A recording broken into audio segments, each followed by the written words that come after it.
En pleine vacances d'été, les camps scouts ont repris du service. Dans l'Aube, toutes les classes d'âge ont été regroupées cette année, de 6 à 18 ans. Et les jeunes sont accueillis dans des conditions sanitaires drastiques. Vous allez voir Clément Meunier avec Brice Bachon.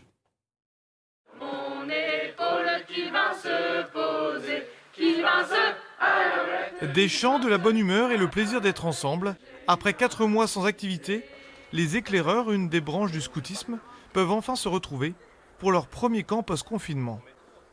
Hier, ils étaient fatigués parce qu'en fin de compte, beaucoup d'entre eux ne sont pas dépensés physiquement pendant 4 mois. Beaucoup d'entre eux vivent dans des appartements et ne sont pas nécessairement sortis. Et là, ils sont en plein air toute la journée. Un petit peu de fatigue, mais surtout un grand bonheur de se retrouver. Un camp spécial de rentrée où les sections sont regroupées de 6 à 18 ans et chacun trouve son plaisir. Ils sautent de cerceau en cerceau et dès qu'ils rencontrent un adversaire, on fait un shifumi. Les jeux et puis l'ambiance, on est tout le temps ensemble et on fait des choses ensemble par équipage et tout. Moi je trouve ça bien. Autre point clé, les mesures sanitaires sont omniprésentes et les jeunes, les premiers à les adopter. Pour pas toucher les robinets, on a fait une pompe avec un bidon et 2 tuyaux.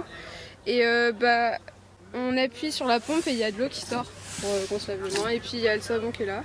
Et ensuite on prend les serviettes à usage unique et puis on les met dans la poubelle. Gel hydroalcoolique, tente médicale dédiée, sens de circulation, tout a été pensé avec un protocole strict, jusqu'aux tentes aménagées, de façon individuelle. Ce sont des tentes avec des alvéoles qui habituellement sont pour 2 personnes. Et là, pour mettre en place les mesures Covid, on a individualisé les alvéoles dans lesquelles on a mis les enfants couchent sur lit de camp avec des bacs plastiques pour ranger leurs affaires sous le lit de camp de façon à ce que tout soit nickel et qu'on puisse respecter les règles de distanciation. Éclaireuse, éclaireur, toujours ? Ouais ! Le camp durera désormais jusqu'au 31 juillet pour prolonger une tradition débutée en 1911 dans le département.